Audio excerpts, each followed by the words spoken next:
తిరుపతి లడ్డు ఆంధ్రప్రదేశ్ రాజకీయాలతో పాటు దేశవ్యాప్తంగా హాట్ టాపిక్ గా మారింది. లడ్డు వివాదంలో అందరికీ ఏపీ మాజీ ముఖ్యమంత్రి వైఎస్ జగన్మోహన్ రెడ్డి టార్గెట్ అయ్యాడు. ఏమాత్రం వెనక్కి తగ్గని జగన్ తిరుమలేశుని దర్శనం కోసం వెళ్తానని చెప్పడంతో ఆ రోజు ఏం జరుగుతుందనేది ఆసక్తికరంగా మారింది.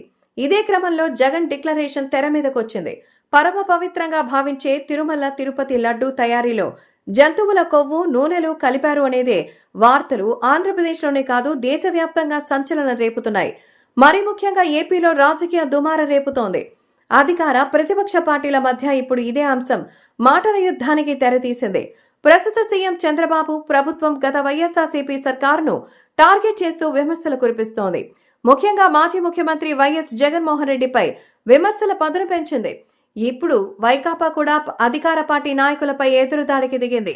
ఈ క్రమంలోనే శనివారం రాష్ట్ర వ్యాప్తంగా ఉన్న ఆలయాలన్నీ ప్రత్యేక పూజలు నిర్వహించాలని తమ పార్టీ శ్రేణులకు పిలుపునిచ్చింది వైకాపా.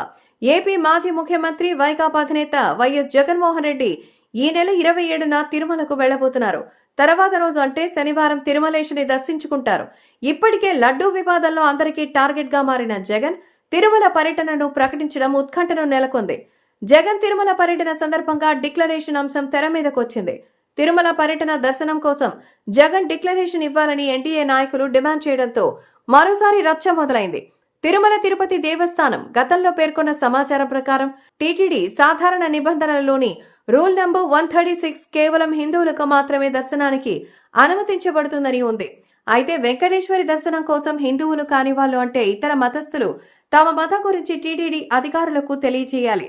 రూల్ 137 ప్రకారం విశ్వాస రూపంలో తమకు తిరుమలేశునిపై నమ్మకం ఉందని ప్రకటించాలి. 2014 సర్కులర్ ప్రకారం ఎవరైనా హిందూయేతరులుగా గుర్తించబడితే వారి నుంచి డిక్లరేషన్ ని తిరుమల తిరుపతి దేవస్థానం అధికారులు అడగవచ్చు. తిరుపతి లడ్డూ వివాదం సమయంలో జగన్ డిక్లరేషన్ పైన చర్చ మరోసారి రాజకీయ ప్రకంపనలు సృష్టిస్తోంది. మరోసారి అధికార కూటమి వైకాపా నాయకుల మధ్య మాటల యుద్ధాన్ని మరింత ముదిరేలా చేస్తోంది.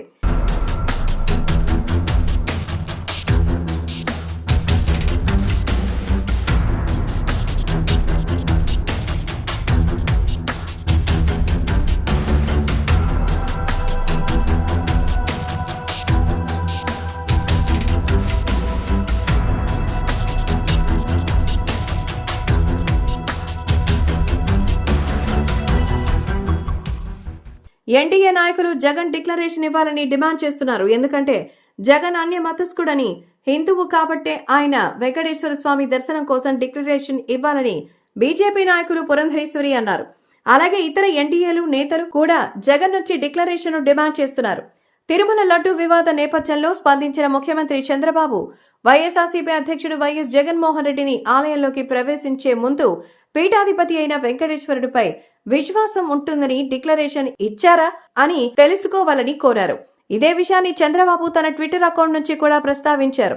జగన్ తిరుపతి ఆలయాన్ని సందర్శించి దేవుడి దర్శనం చేసుకోవచ్చని చెప్పిన చంద్రబాబు ఆయనకు వెంకటేశ్వర స్వామిపై నమ్మకం ఉందా లేదా అనేదే ముఖ్యం. విశ్వాసం అంటే హిందువులు కానివారు నిర్దేశించిన సాంప్రదాయం ప్రకారం డిక్లరేషన్ ఇవ్వాలి. మీకు డిక్లరేషన్ ఇవ్వాల్సిన బాధ్యత లేదా? ఆ సంప్రదాయాన్ని గౌరవించే తిరుమల తిరుపతి ఎందుకు వెళ్ళాలి అని ప్రశ్నించగా ముఖ్యమంత్రిగా పనిచేయడానికి ప్రజలు తమకు అవకాశం ఇచ్చారని చెప్పిన చంద్రబాబు తాము సంప్రదాయాలకు విరుద్ధంగా వ్యవహరించలేదని అన్నారు. అలాగే హనుమాన్ విగ్రహం లేదా రాముని విగ్రహాన్ని అపవిత్రం చేయడం గురించి అడిగినప్పుడు ఎగతాళి చేశారు. ఆలయ రథాన్ని దగ్ధం చేసినప్పుడు కూడా ఇదే స్పందన వచ్చింది. తమ నిర్లక్ష్యపు స్పందనలు ప్రకటనలతో భక్తుల మనోభావాలను దెబ్బతీస్తున్నారని మండిపడ్డారు. హిందూయేతరుల ఆలయ ప్రవేశానికి తిరుమల డిక్లరేషన్ అవసరం.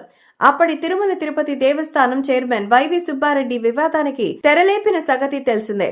అయితే ఆయన వ్యాఖ్యలకు వ్యతిరేకంగా అనేక రాజకీయ పార్టీలు, హిందూ సంస్థలు ఆందోళనకు దిగడంతో సుబ్బారెడ్డి వాటిని ఉపసంహరించుకోబోతున్నారు. అలాగే ఇటీవరకు పలుమార్లు జగన్ శ్రీవారిని దర్శించుకున్నారు. 2012 దర్శనం కోసం వచ్చినప్పుడు టీటీడీ అధికారులు ఆయన నుంచి డిక్లరేషన్ కోరారు. అయితే 2009లోనే డిక్లరేషన్ ఇచ్చినట్టుగా జగన్ పేర్కొన్నారని అప్పటి ఈవోగా పనిచేసిన ఎల్వి సుబ్రహ్మణ్యం పేర్కొన్నారంటూ పలు మీడియా కథనాలైతే పేర్కొంటోంది.